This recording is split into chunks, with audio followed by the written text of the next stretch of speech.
All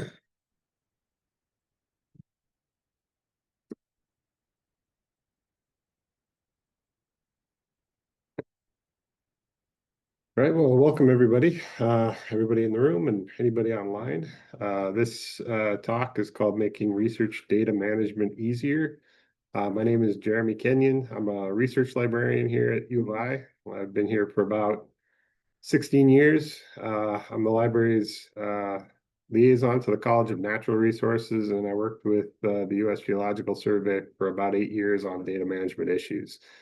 So I've been kind of dealing with some of these topics for quite some time, and I just wanted to kind of put together a list of slides today that I think are kind of pointing at some general tips and tricks that you can use to make your data management life a little bit easier. Some of it's relevant to all of us. Some of it might be relevant in certain circumstances more than others. So we'll kind of get into this a little bit. I want to put on a little plug for the Data Hub, which for those of you who are here in person, you're in the Data Hub right now, believe it or not. And for the people online, you can certainly come by and see it. I'm going to go through a bunch of different kind of elements of dealing with data and doing research and thinking about organizing and managing what you collect. And then we have some time for questions. So this covers a little bit of that same thing. Hopefully we kind of get at some very practical solutions to some problems you might run into, and kind of think about some sustainable behaviors that can make it a little bit easier to work for yourself as part of a team, part of an entire lab. These are practices that are hopefully not only useful to you, but also useful to your colleagues and others that maybe aren't practicing some of these things. So just again, that plug in the map room, room 107, first floor of the library. We have the Data Hub. This is a place where we want people to come and feel like they can work and get help on any kind of data science or GIS or any kind of data management related questions. We've got places for people to work individually. We've got some computers here that have their own resources on them. We've got a service desk staffed 12 to 3, 5 days a week where you can get help. And there's also ways to find out more on the website there using the URL. So kind of coming out of this talk, if you have any other questions about this kind of stuff, the Data Hub is a place you can always come and talk to whoever's on staff, and they're more than happy to help you. So let's jump into our tips and tricks. And we'll start with kind of the first thing that is probably one of the most important things you could do, which is make sure that your data is backed up. And so there's lots of different things that can happen to your devices. Things can be corrupted. Your laptop can explode. You can lose a hard drive. You can do all sorts of different things can happen that can result in you losing your data. And so there's a general principle of 3, 2, 1 that we want to think about in terms of backup. So we want to try, and sometimes it's not possible to do this, but if you have particularly smaller data sets, it's a little bit easier. You want to try to have at least 3 copies of that data somewhere. So you want to have the one you're kind of working with, and then 2 other backups that are readily available. You try to have them in 2 different media formats, right? So maybe that's an some kind of flash drive or backup drive that you plug in over USB. Maybe it's a cloud drive, something like that. So you're going to have these different formats in different places. And then you really want to keep 1 copy off-site. So that's the whole, like, there's a fire and there's something really devastating that happens. You want to make sure you don't lose that data. And so, one version of this might be that you have a copy of it on your local hard drive. So the computer you've got right in front of you. Another one you can use a cloud system for in many cases. Cloud storage doesn't work for all types of data, particularly streaming data sets, and there's a lot of large scale data sets where cloud is kind of a problem. The syncing process doesn't always handle things very well. But again, most science happens with relatively small data sets, spreadsheets and things like that. And so absolutely you can put those on cloud environments. So OneDrive here at U of I is one of them, Google Drive. There's a lot of other kind of variations of that out there. The good news about putting something on the cloud is you also then get that geographic offsite kind of replication. So that happens automatically, and it kind of saves you the effort of trying to figure that out. So it's going to be slightly different for different people depending on the circumstances of your work, your team, your environment, but kind of keep that 3-2-1 rule in mind and see if you can kind of make it match up as best you can.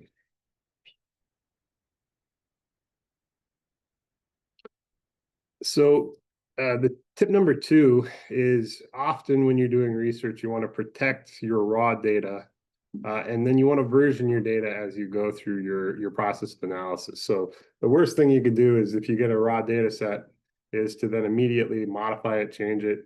And then if you ended up doing something in a something you didn't intend to do to that data set, you then lose that raw data. And so typically what you want to do is you want to archive that somewhere, make a copy, and then kind of work off that copy.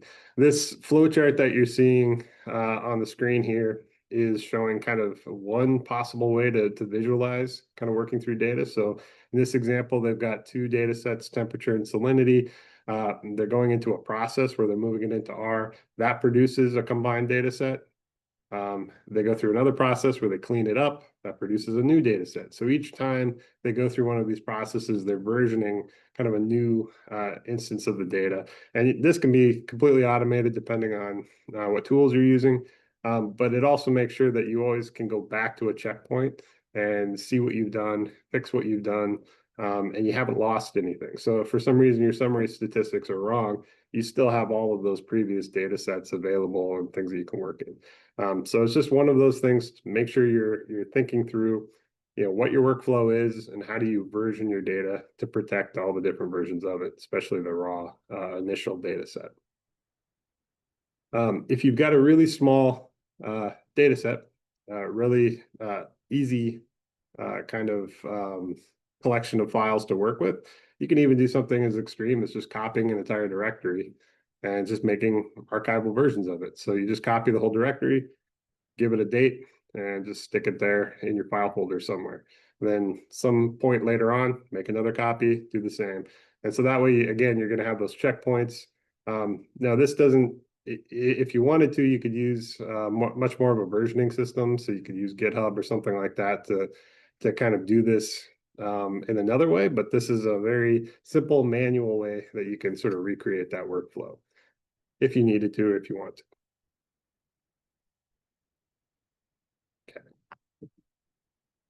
So tip number 3, this gets at actually producing data particularly in a gridded format in a spreadsheet in ways that will be clear for you, but also clear for people you work with, and clear potential reviewers or journal editors or somebody else in the future that might look at this data.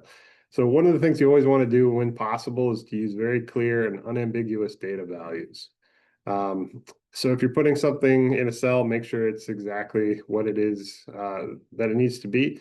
And if it's standardized in any particular way, so if it's part of a larger system of nomenclature or identifiers or anything like that, you use those because that will help make that data interoperable with other kinds of data for you and for others in the future. So the example you're seeing here is just using publications data.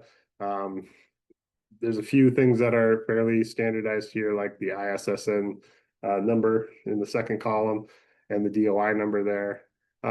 But this is true if you're using language codes, if you're using species names from something, if you're using some other kind of site or plot code that might be consistent outside of just your project. So try to be as clear and unambiguous as possible.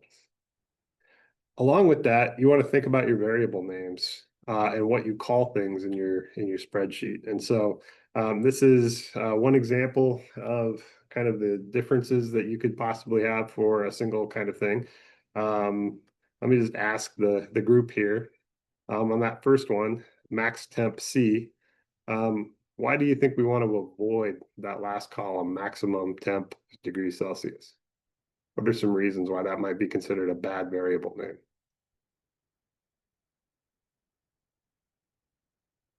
Data processors will maybe not enjoy the degree symbol. Yeah, the degree symbol is a really special character. It could throw off a variety of different systems. Yeah.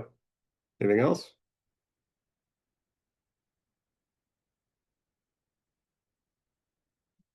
Probably some words may be used as maybe some code words for that particular program. Say that one more time, louder. Some words appearing in that like maximum temp and stuff like that, they may be the same as keywords for that particular program. They could be, yeah. I think depending on your data set, that could be a sort of troublesome collection of words to use. I think in some data sets it might be okay, but it depends on what your data set is for sure. A couple of other things, spaces, if you're doing spatial analysis, particularly, most of those tools don't like you to use spaces because spaces represent different commands when you're using command line tools and other environments. So that's why you see the underscore used instead of spaces there. And just generally, coming up with ways to be very, very clear, to put in the unit name in the actual variable name helps us to know that these are Celsius, not Fahrenheit temperatures, or millimeters and not inches for precipitation. All these things just help be clear. And as we're going to talk about as we go throughout this presentation, clarity is really key for you. You're going to forget what you did to some extent. You're going to have team members who didn't know what you did. You're going to have future readers of your data who don't necessarily know what you did. So being really clear and specific is really, really useful. As you look through the rest of this table, you can see other examples that I think are pretty self-explanatory as to why they're not necessarily great ways to name your attributes or your variables. A couple of other points on this one, and I ran into this one not too long ago with somebody, but in many cases, 0 is actually a value. It's an acceptable value within a range for a given measurement that you might have. And so if it is a value, then you should preserve the use of a 0 for actual use as a data value in that column or that spreadsheet. And so you can pick something else, something unrealistic, something weird, something that just doesn't make any sense when you see it. So -999 is a common one. It works as basically like a code. So you're going to put in these things to say, this represents that there was something else happening with this particular entry. But you want to keep 0 if it's actually something that could be a meaningful value for you. There are other error codes that you could use, -333 or whatever you want to come up with. That could say we had an instrumentation error on this day, or we had some other kind of problem. And so that way, when you run into those things, you know what they mean, and you can deal with them and factor for them. Okay. So with that in mind, tip number 4 is probably one of the most important things that you can do managing your data well, and that's to create metadata. So this is information about your data set. And there are lots of different ways to do it. I'm just going to talk about like 2 sort of key ways. And the first one is to come up with something called the data dictionary. And this is an example of one. It's also called a code book in other environments. You basically want to make sure that whoever is looking at your data set understands what the columns are, understands what those columns mean, and as much detail as you feel like you need to, you can lay out kind of the range of acceptable values, how to interpret various things that they might see, and anything else that seems important to communicate to a future user of that data set. So, think through kind of what your data dictionary needs to look at. And I would say if you have a spreadsheet, you have to have a data dictionary. It's just a critical way to communicate to somebody else what it is you're doing. And I've helped people deposit data sets many, many times. And often that's where it kind of comes down to the core issue is they never created metadata. And so you're looking at the data set and you're saying, I understand what this data set's about, but I have no idea what this column means and what these values are. And so you have to ask them to do extra work to do that later on. In this slide, you'll just see, there are lots of different things you could put in your data dictionary. These are all just kind of options. So min-max values, the precision of the measurement, how you measured things, whatever you feel is appropriate, you can put in there. And I guess before that, the one other piece of metadata that you should probably put into your sort of package is a README file. So most of us are familiar with READMEs. README file is just a simple text file. It spells out anything you want to put in it, but at the very least, you can give an overview of what this project is, what this data set is, what somebody should be able to interpret from looking at these different collection of files and metadata files. So between a README and a data dictionary, you've covered a lot of the bases. There are other kinds of metadata out there, depending on the kind of work you're doing. If you're doing spatial analysis, you've got a whole nother kind of universe of description, but this is kind of the minimum.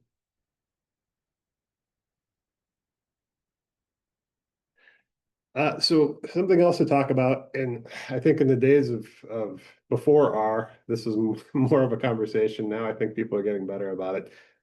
Is to think about the right tabular format for storing your data if you're storing it in a table, which a lot of people store a lot of data that way. So if you're familiar with the tidy format from using R, you'll be familiar with the one on the right. So some circles, like business circles, is sometimes referred to as long data. This is a data structure where you have one column per variable and then one row per observation, right? And so it ends up becoming somewhat repetitious. You see 2017, 2018, you see the same locations popping up over and over again. The reason you do this is for a lot of visualization tools and analysis tools, this format, tidy data format or long format is actually preferred by those tools. It just processes that data a lot more effectively and gets you kind of where you want to be a lot more quickly. On the other hand, if you look at the wide data format, the one on my left, your right, I guess, I mean, that looks pretty good to me as somebody, as a human being, just reading that table. I can interpret that pretty easily and pretty clearly. And so if you're producing something for human consumption, so if you're producing a chart for a paper or something like that, you might want to be going for more of a wide data format. And so again, the one on the right is much better for processing and analysis and creating charts and graphs.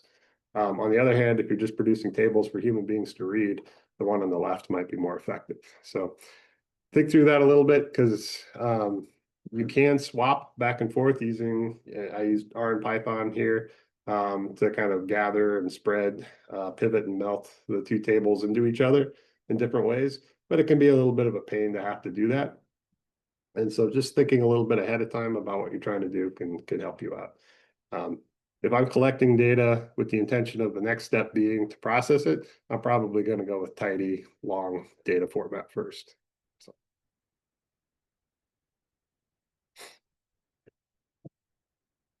Okay, the next tip is a very important one, which is to try to use standardized formats for dates and times.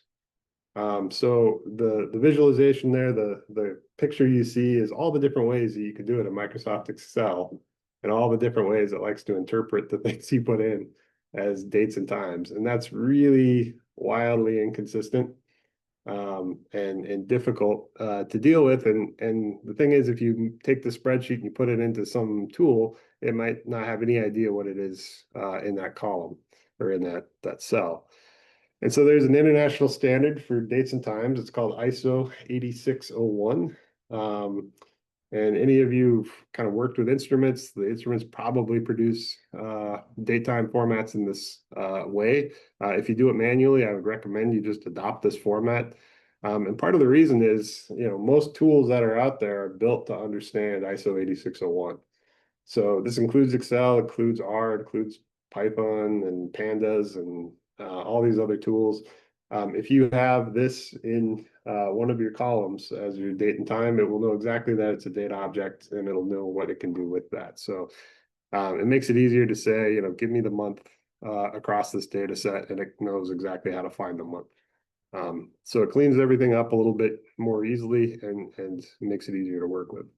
And it's also pretty flexible. So if you only have the date part, but you don't have the time part, you don't need to add the time part. So it's pretty nice.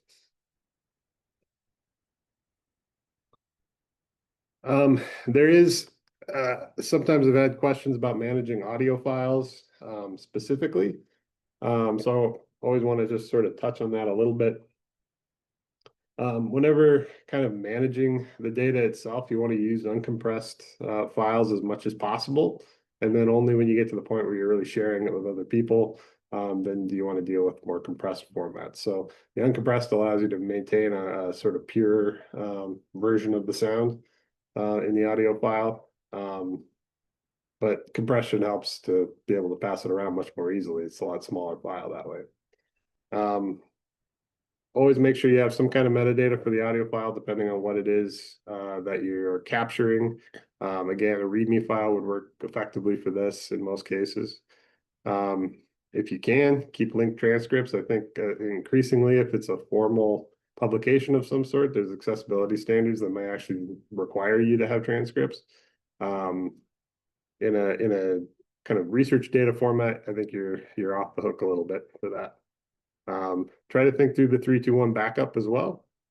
And then if you have to share these files, again, from a research setting, think about anonymization, think about documenting consent. You're going to have to kind of step through all of those steps and processes. And I don't talk too much about human subjects research here, so there's some other things we could talk about there if you have questions. Number 8 on our list here is to assume that others are going to see your data. So it used to be that when you produced any kind of research and you published it out there in the world, the published format would be the only format that anybody would look at. Increasingly, data sharing is a part of reproducibility and a part of open science. And so increasingly, people are expecting to be able to see a data set or see some of the underlying data. There could even be questions. The more important the work is that you do, probably the more questions you're going to get about the nature of the data underlying it. A lot of funders and a lot of journals expect data sharing. And I think one of the things to also think about is sharing your data, not just the published work, might be uncomfortable, might cause you anxiety. An anthropologist I knew once referred to it as airing your dirty laundry. I think if you work with the idea that you're going to have to share it, then it becomes a whole lot easier to do it when you actually have to. And so kind of operate with that in mind. One example here is from back in the day during COVID. There were a lot of studies on that drug ivermectin.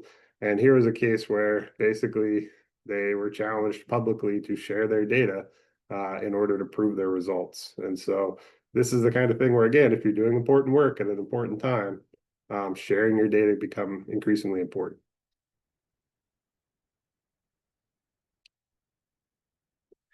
Okay, so one of the last things I want to get to before we kind of open it up for questions here is just talk about developing some kind of a note-taking system as you're doing your research, as you're collecting results. Because not all research is specifically with spreadsheets and things like that. Some people are doing a lot of reading and collecting data that way. So one version of this that's out there is the note card system. This is a little bit of an older one, but it's still very much in use. There are a lot of people who are very productive, write a lot of books, and they use note cards, like physical index cards, to organize what they find, to organize their thoughts, to organize what they how they want to put things together. And so there's a term out there, Zettelkasten, a German word. You look it up if you're interested. It kind of goes into quite incredible detail how you can use note card systems to your advantage. But there's a lot of people who do something like that. However, of course, there's more of the software ecosystem that's developed to do much the same thing. Probably the biggest one that I'm familiar with out there is Obsidian. I don't know if you all are familiar with it. It's an open source note-taking software. I've used it. It's pretty great in many ways, although it can be pretty complex too. And there's a couple of other note-taking tools that are listed there too. But it's a really great way to link kind of what you're finding in papers and other sources and kind of put it all together into a kind of a file cabinet, if you will. That's relatively easy to sort of navigate and use effectively in writing. And then part of that, for some of you, this will be old news. For others, it's a good reminder. For bibliographic information and literature that you find, you should always be using reference management software, a citation management software tool. And so Zotero is probably the one we talk about the most here at U of I. But there are other tools out there as well. They all basically do the same thing. That tool I mentioned just a minute ago, Obsidian, works with Zotero, so you can have the two sort of interacting with each other to sort of keep track of your notes and your literature and connect that to other things. We usually have workshops on using these kinds of tools, so I highly recommend you take a look if you haven't used one before. That can make your reading and writing life a little bit easier. So always use a note-taking system of some sort. Just figure out the one that works best for you. And it's going to be different for different people. And so that's kind of the list of things I wanted to cover today. Number one, back up your data using that 3-2-1 rule, right? So 3 different types, 2 different types of media, 1 offsite storage somehow. Don't modify your raw data, version the data as you go through your process. So think ahead a little bit, design a workflow, think about it. Be intentional with data values, create metadata, especially data dictionaries and README files. Think about that long versus wide format, how you organize data for different purposes and different goals. Think a little bit about standardized date time formats. So again, that was ISO 8601. That's the format you want to follow. Manage audio files more or less as you would other types, but think about that compression issue when you're thinking about how to handle audio. Assume others are going to see your data, so think about good data management practices and come up with a note-taking system, because otherwise your notes are going to be a mess, and that's not a whole lot of fun to deal with. So with that, I guess I'll pause here for questions or commentary or disagreements or whatever anybody has. Yeah. Yes, please. Very nice presentation. Thank you. I'd like to ask the first question. Is there a software that helps a researcher to do number one simultaneously in real time while working with the data sets? Yeah, there might be. I mean, to some extent, if you're using a cloud system, you're getting some of that automatically. There's a bit of a synchronization effect that's happening that will give you the offsite, that will also give you a secondary location for the data. If you're in a lab environment, there are network storage mechanisms that are basically going to work that way, so that as you're just working, you're not noticing that things are being backed up and stored. So it kind of depends on where you work. If there are also some pieces of software that look to try to automate your overall workflow. I'm not super familiar with some of those. I just haven't had experience working with them. Yeah, outside of that, I think that's probably what I can come up with unless anybody else has suggestions. Yeah. Can I ask another one? Yeah, I think you can. Okay, there was a slide you shared regarding data sharing and all that. Oh, yeah. So sometimes I know some research like, let me use the word sensitive. And there might be some policies Yeah. regarding sharing data sets. Yeah. Yeah. So how does one manage that situation in this case? Yeah, I mean, so the general practice that I'm recommending is to think in terms of that you're probably going to share it. However, there are all sorts of protections for different circumstances. So if you're doing human subjects research, you have to work through a university IRB usually. And almost every funder and every journal would accept a statement to the effect of, these are protected. The identities of the people in this research are protected. I can't share this information. And so the idea is you share what you can, given protections. There's also IP considerations if you're doing engineering work and you're producing some new product or something like that. So I think in most cases, funders, journals, and others accept that there are very real legal and moral, ethical reasons not to share certain kinds of data. And then it's really about all the other data that's not falling into that category, where people can make claims based on their research, but then if nobody can actually see what they did, it's hard necessarily to validate those claims.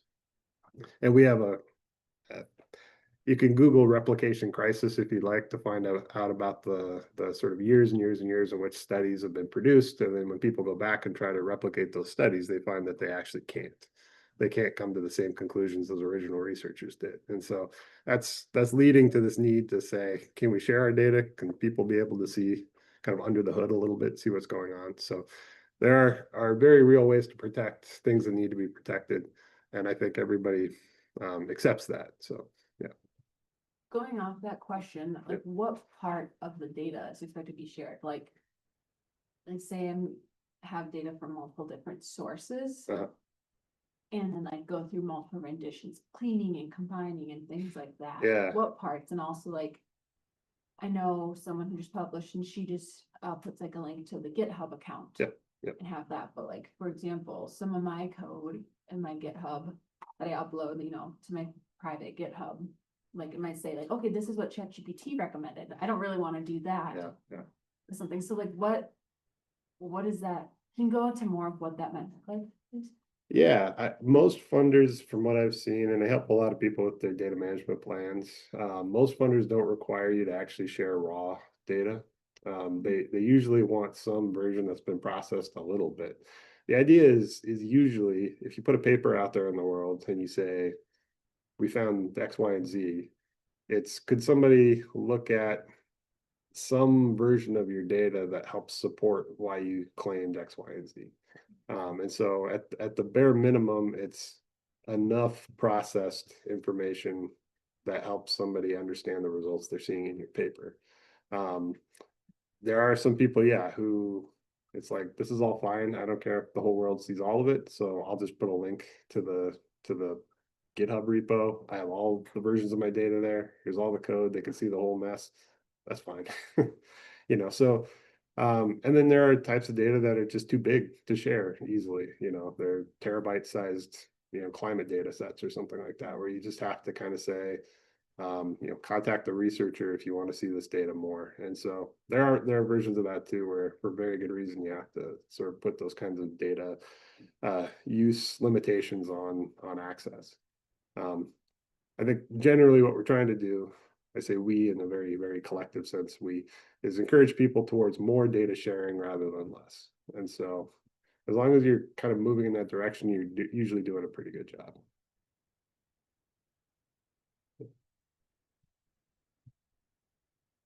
Yeah. So you also made mention of replication, and there was this question that came to mind. So let's say, for example, a research was done in 2025, and we had like certain programs we used in doing the computations and generating data sets and all that. Mhm. And so let's say in 2040, someone wants to like replicate, Yeah. but then finds out that the software it's an outdated version. Yeah. Yeah. So is there a rule of thumb for how often one should like update the Uh. existing data sets? Oh, that's an interesting question. I don't know if I've heard a rule of thumb for updating older data sets outside of areas where they plan to kind of reanalyze the same data regularly. There is generally an idea that if you're using any kind of proprietary software to analyze your data, if at all possible, and sometimes it's not possible, to try to also archive a copy of that software so that that person in 2040 can actually use that software to look at that data. It's not always possible for kind of obvious reasons. It costs money and so a company doesn't just want a version of their software sitting out there. But figuring out some way to deal with that problem is a really good thing to think about. Usually with open tools like R or something like that, there's a pretty good chance that'll be something that can be processed in the future and can be made sense of. So, yeah. We have a couple questions from chat. Sure. The first one is, do you have recommendations for storage solutions with automatic backup for large amounts of data or files produced from analysis, such as plots, process data, and etc. My local computer storage as well as UI OneDrive are basically full, and Yeah. I'm looking for free or low-cost solutions going forward that can automatically save and back up data. Particularly solutions where I can pull from storage working directly from the storage working directly into my R session on my local computer and save from my R sessions directly into the working directory that is backed up, rather than having to manually transfer files from my local computer to the remote backup. Yeah, yeah. I think at U of I, that's usually a question where I would suggest they talk to research and research computing and data services, since they do have some non kind of OneDrive options, and researchers do have the capability to store a certain amount of data and use some of those services up to a point. And so depending on kind of the extent to which you need to utilize those resources, it may not cost you much, if anything. But you need to talk to them to find out. I think that's probably the best local solution we have. Another question from another person, what's a good folder structure for organizing research data?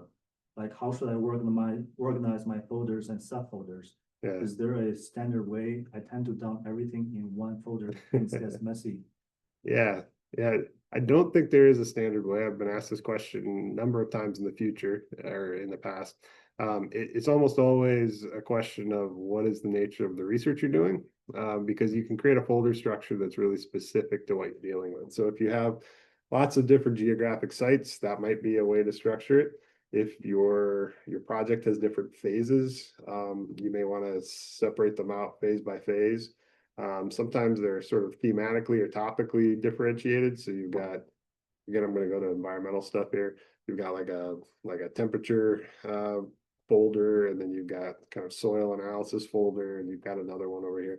And so you end up with these structures that are really highly dependent on the nature of what you're doing. So I'd be happy to talk with them, and if they want to get in touch, and we can maybe hammer out some ideas about what might work for them. Yeah, I guess one other version of that is also just the process steps. So here's the raw version of my stuff. Here's the next version. Here's the next version, as you kind of go through each stage. So that way things are separated out over time. Yeah. All right. We'll see if there's any more questions on chat. Not yet. So far, just Okay. those two. Okay. Yeah. Okay, so based on the tip number 8, I see there's a concept listed amongst the open science. Okay. I know data publishing, it's a way of kind of maybe sharing one's work, as well as sharing and then reproducibility. Yep. So is there like a distinctive difference that that sets that open science apart from data publishing, sharing, and reproducibility? That's a fair question. I probably put them all together because they kind of go with each other.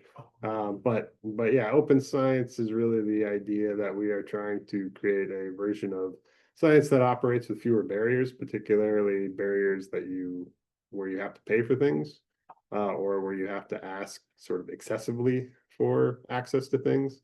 And so trying to make an ecosystem where knowledge is a little more available to people, that it's accessible, but also it's done responsibly and equitably. So that's kind of what open science means. So publishing is part of that. Thinking about reproducibility is part of that. Thinking about kind of barriers to using the products of science is part of that. So what do I do as a graduate researcher to engage more in open science? I think you try to work in a way that is making it easy for people to see what you're working on. And so if you're doing code, it's putting it in a code repository. If you are producing data, it's putting it on, it's publishing it somehow. So, you know, one version of this, let me see if I can pull it up real quick here. Hopefully this pops up on the Zoom. Tell me if it doesn't, Conway. Is just trying to make sure that, so this is an example of our data publishing platform here at U of I. We've got a kind of data repository collection, and here we're trying to pull together, you know, data sets that have been produced by people here at U of I, or in some cases have been published in other venues by people at U of I. But it's making sure that your work is out there like this, that can be discoverable and findable by people.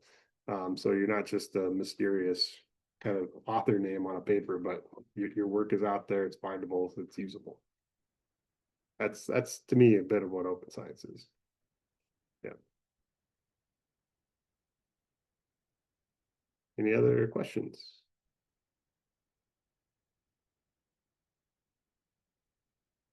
Okay. Well, with that, thank you everybody for your time. Thanks everybody online. And oh, I should probably pull that thing back up here. And go to the end here.